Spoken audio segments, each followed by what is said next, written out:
लोगों की परवाह करना सीखना चाहिए। तेजस्वी जी, लालू जी, राबड़ी जी, या तो बंगला चाहिए, या तो एमएलसी पद चाहिए, राज्यसभा चाहिए, विधानसभा का टिकट चाहिए। पूरे परिवार में केवल संपत्ति, राजनीतिक पद और बंगलों का जो मोह है। नमस्कार, आप देख रहे हैं केबीसी न्यूज। देखिए, जनता दल यूनाइटेड में अब संगठनात्मक बैठक होगी और राष्ट्रीय स्तर पर जो संगठन की कार्रवाई होती है, उनका चुनाव होता है, उनमें तमाम ऐसे जो पद हैं उस पद पर मंथन होगा। उसके लिए जो जारी किया गया है तिथि, ये इस जारी करने की तिथि को लेकर के आज राष्ट्रीय प्रवक्ता है राजीव रंजन, उन्होंने क्या कुछ कहा है जनता दल यूनाइटेड के कार्यकारिणी इस मीटिंग को लेकर के, जरा सुनिए। नव निर्वाचित राष्ट्रीय परिषद की बैठक शाम के 4 बजे से शाम के 3 बजे से 4 बजे तक आयोजित की जाए और 4 बजे से खुला सत्र, जिसमें राष्ट्रीय, प्रांतीय और जिलों के प्रमुख नेता इस खुला सत्र अर्थात ओपन सेशन में भाग लेंगे। इन बैठकों का जो औचित्य है, पार्टी का जो सांगठनिक रोड मैप है, उस पर हम चर्चा करेंगे। 7 निश्चय पार्ट 3 के जरिए बिहार को देश के 10 सबसे उन्नत राज्यों की कतार में खड़े करने के संबंध में पार्टी अपने कार्य योजना पर चर्चा करेगी। संगठन के अन्य दायित्वों पर चर्चा होगी और इसके पश्चात कार्यक्रम का समापन होगा। धन्यवाद। आपके अगर कोई सवाल है तो आप पूछ सकते हैं। बिहार में सबसे ज्यादा शराबबंदी हो रहा है, 16.8% शराबबंदी के बाद, और गुजरात में मात्र 5% हो रहा है, यानी कि शराबबंदी गुजरात में ज्यादा बेहतर लागू है बिहार के में। देखिए, आधिकारिक तौर पर ऐसे आंकड़ों के विश्वसनीयता पर पहले भी हम सवाल खड़े होते हैं।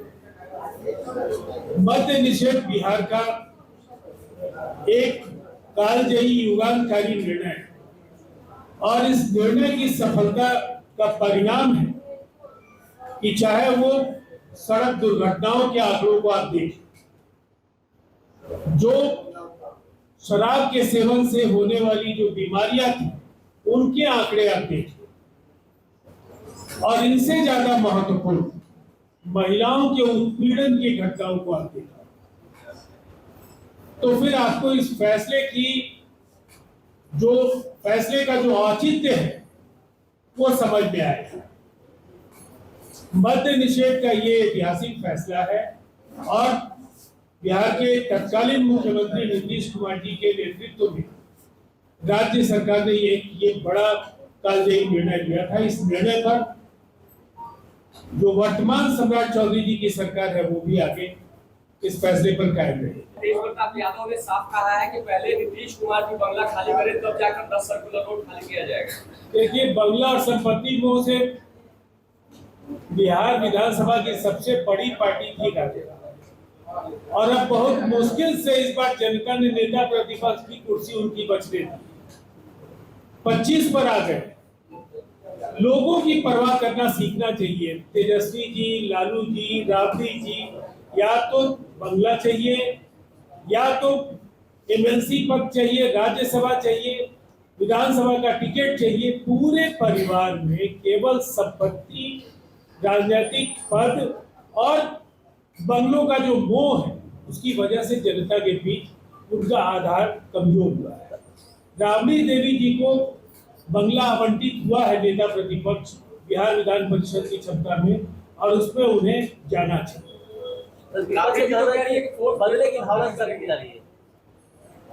देखिए, राज्य सरकार ने निर्णय ले लिया है और जिनके नाम जो बंगले आवंटित हैं वो केवल राबड़ी जी के बंगले का फैसला नहीं, अनेक लोगों को आवंटित हुआ, वो अपने अपने बंगलों में जा चुके हैं और राबड़ी जी अभी बोल रही हैं, लेकिन वो भी फैसले का सम्मान करेंगी, इसकी उम्मीद है। तो आपने सुना राजीव रंजन प्रसाद ने क्या कुछ कहा, और उन्होंने खास तौर पर ये कि जो जनता दल यूनाइटेड की जो कार्यकारिणी है या पद का जो बैठक होता है वो बैठकें होगी। और बीच में जब उनसे पूछा गया कि कई ऐसे सवाल पूछे गए, चाहे वो भवन निर्माण से संबंधित हो, राबड़ी देवी के आवास खाली करवाने की बात हो, या फिर जो नई रिपोर्ट आई है एजेंसी की कि शराब बंदी के बावजूद भी 16% से ज्यादा शराब पिया जा रहा है बिहार में, ये इन तमाम पहलुओं पर भी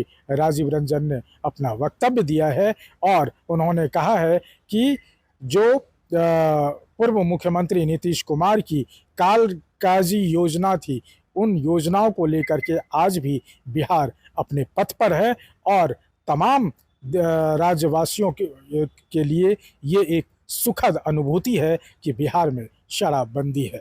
अब देखना होगा कि 16% जिस जगह शराबबंदी ड्राई स्टेट होने के बावजूद भी, हालांकि ड्राई स्टेट में आप कहें तो गुजरात भी है, लेकिन वहां 5% लोग शराब पी रहे हैं, ये आंकड़ा बता रहा है। उत्तर प्रदेश में 18% है। ऐसे इस आंकड़ों को लेकर के जो राजीव रंजन ने बात कही है, ये एक हास्यास्पद बात है कि जब इतना ही सफल मानते हैं आप शराबबंदी को, तो होम डिलीवरी क्यों हो रही है और 16% से ज्यादा लोग शराब कहां से पी रहे हैं, ये एक बड़ा सवाल है। अमलेश आनंद, केबीसी न्यूज।